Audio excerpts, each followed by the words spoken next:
to our teachers once again.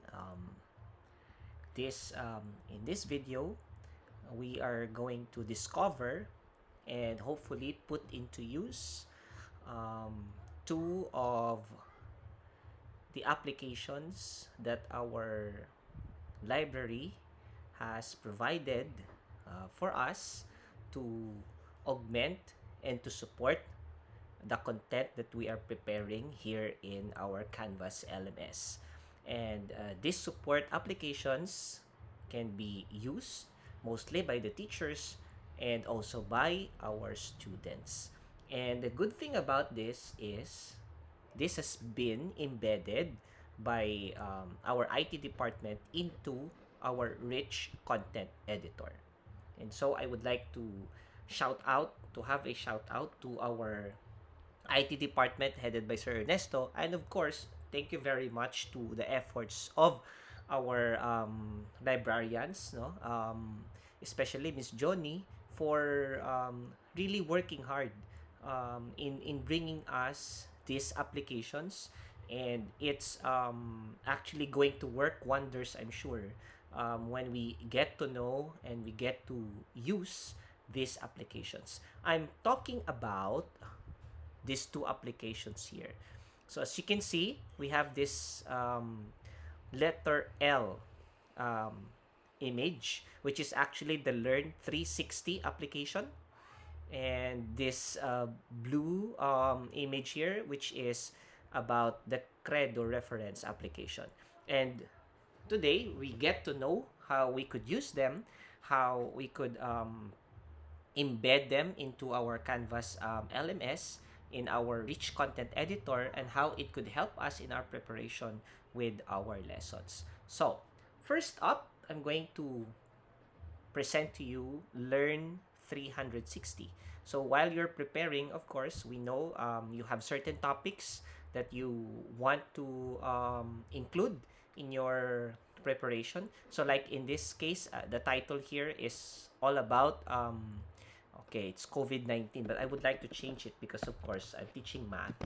Why would I teach about COVID-19? But I could of course integrate that into my lesson, but here my lesson actually is on algebra. All right? So, what about if I click this one? So, I will now want to see what are those topics or references or content that I could use to support my topic. So, in Learn 360, all you have to do is write the keyword. So, like for example, I want to know if there's something here about algebra. And this is what you will see. Now, I would like to explain the different parts here. First up, you have this so-called tabs. And these tabs are actually filtering the content type. So you could either want to use videos, or do you want printable materials? Maybe next year, of course, or in the years to come. But for now, we won't be using this yet, printables. Do you want audio materials, games and activities? So for our grade school teachers, this could be, or even in the high school, this could be very, very engaging for our students. We will get to this later. And of course, do you want to have simulations or experiments? Next, once you have these tabs, you could also see results and metadata here below. So here are the filters which you can still refine. So for example, for subject, do you want career development and technical education based on this topic that you want, or you just want history or purely mathematics? So things like that. In terms of producers, so let's see. Here are some feature producers. So these are actually content providers.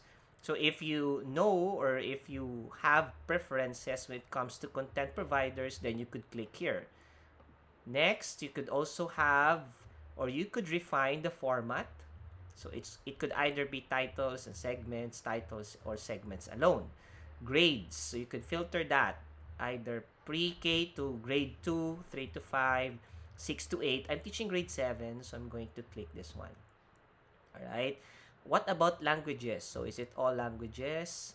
Do you want it to be English or Spanish? So for those of you who could say hermano, hermana, mi habla español, so you could also click Spanish. But for me, I prefer English.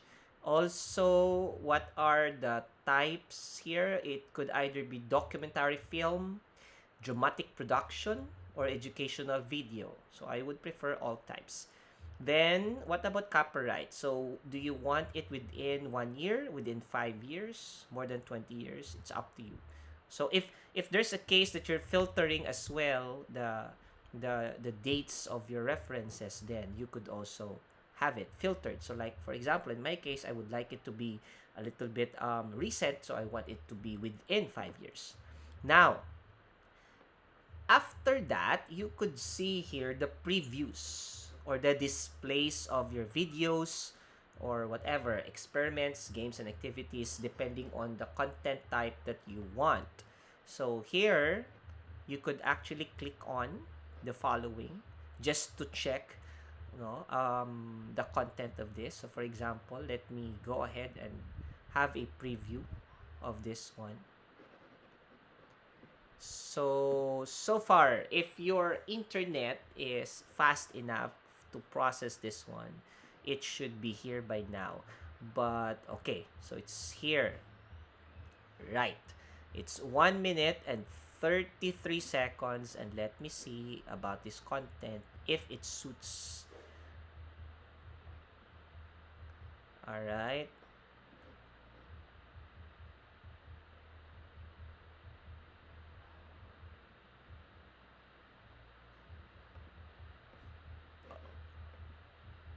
Okay. So as you can see, the video is okay. I like the video. Now I want to use this video. What do I do? So we are familiar, of course, all of us were trained and we know and we're very good at embedding videos into our Canvas LMS. So the good thing about Learn 360 videos and all its resources is that it could be embedded right away into our Canvas rich content editor. This is my favorite part. So all you have to do, you could either embed small, medium, large, or record the URL. So let's see. Let's try to embed medium. And right away, you will have that video into your rich content editor. That's so cool, right? So this is for Learn 360 app. Okay? And I know you could as well, all by yourself, learn about the other content types there. So all you have to do is simply go to this one and check out the different content types and which are suitable to the needs of your students. Okay. Next up is also very very exciting, and this one is something that really we would like to promote to our students. Um, the value and the skill of doing research. Okay, maybe we have already experienced and we have observed that for some of our students, they are very good in trying to copy and paste some materials from the internet, which actually is a good thing, but also in some way is also a bad thing because sometimes they don't know how to cite properly or give citations to what they're copying in other websites or in other references. And so, this application here will actually teach our students on how to do proper citation, how to do proper research, while providing the teachers with enough resources and also enough content for us to use in our subject area. I present to you Credo reference. So let's go ahead and click this one. And this is the interface that you will see once you've clicked Credo reference. Okay, so let me explain to you what is Credo reference, or sometimes also known as source reference. Source reference is actually a research starting point that brings together fact-based background information on any topic coupled with a suite of tutorials and videos created to support research skill building.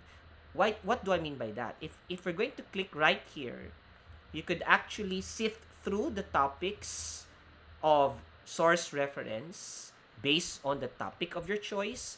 But one thing here that we could also look into is, or yeah, is the research skill builder modules that Credo Reference is offering us. So for our teachers who are learning research, for our teachers who are teaching research, and for our teachers who will be teaching research skills and practices into our students, even as early as elementary, could look into the modules here. So we will go into this later. First up, I'm going to, of course, introduce you to how to search some of the content. No? So, Credo Reference or Source Reference has 900 plus full text reference books, 70 plus publishers, 150,000 plus images, and 30 tutorial videos focusing on research instruction, all with full citations. And that is really, really very good. In its instructional content, there is a library of 30 plus tutorial videos, which is created by Credo's own instructional design team. Of course, the goal is specifically to teach good research practice. Okay? And it has different platforms that we can use. Example. So I would, for example, type here the topic algebra. But of course, most of the things here that we can use actually is we could find different articles here, different research articles and research works, no, not just simple topics. We could also have topics here by filters. So like if I go here to the filters, I could see that I could filter per subject, right? I could filter length. I could filter media. So in this case, this topic of mine contains 309 images, contains 189 audio, and 5 concept maps. Meaning to say, for some of us who are also teaching our students how to organize their thoughts with the use of concept map, we have here a sample for our students. So all topics, all resources, all content type that we can see and we could find here in source reference contains a concept map. Okay? Now, how do we embed the concept map into our rich content editor? It's actually very, very simple. All you have to do is either go to this embed code, or you can actually export this one into PDF form if you want to send this to your students through email, or if you want to send this to a colleague through email. So if you click this one, you will be given now your embed code. And of course, all you have to do is copy this code here and go back to your page. Okay, we have to leave the page here and we have to switch to our HTML editor and we have to paste it here below. So after pasting that, we have to go back and here we have it. Our concept map is already ready. Okay, but here you could before you could actually drag down or scroll down, you have to click save first. So as of now, you cannot touch this. Okay, let's go back. One last thing about this is if you happen to find already what you call this an article that you like or a certain reading material that you like, for example. So all you have to do is click on that. Okay. By the way, here on types, for those of you who might be thinking, can I use this article somehow in my guided generalization? The answer would be yes, because the reference, the types here of content that we can use could be either reference, definitions, or pros and cons. So if, for example, you would want to have the student make his or her own claim, provide you evidence and reasoning, this is a good source for us. Okay? So, example, I would want to use this one. Okay, this one. So, this article. So, it says here, the big idea. No, sorry. The title here is Algebra in Physics and the Cosmos. And also, here on the sidebar, you could, or the student could see the different related searches or related articles. Okay, and related readings. So, in theory, so certain definitions or references are given. The roots of algebra began with the ancient Babylonian. So, since this topic is on introduction of algebra to the students, this is an apt topic for them. Okay, this is really very applicable. So, what do I do next? So, I could either save that, okay, as part of my reading material. So, if I click save, you could see here on top that you have save items already. So every time you go to Credo or you enter source reference, you could go back to these save items and look at them and do the readings. Okay? Also, here you could see the citation. And this is something that we would really like to teach our students, that it's not enough for them to just copy and paste. They need to be able to cite it properly, and they need to be able to give also their own thoughts based on the idea that they've gotten from a certain reference. So here, they are being introduced to different types of citation patterns or format. And of course, we know that most of us are using APA style. So this is in APA style. Okay? And for us teachers, this is something that we need to teach to our students. Okay, now, what about I'm good? I'm good. I'm good to go. I want to use this one. So all I have to do is click LTI embed and voila. This is already in my RCE. This reading material is embedded in my rich content editor. Alright. So, last but not the least, I would like to show you its research platform. So we have to go here and click research skill builders, and I will leave this up to you to look up these videos, but just to give you a hint on what are those things that you could see here. Actually, these are modules.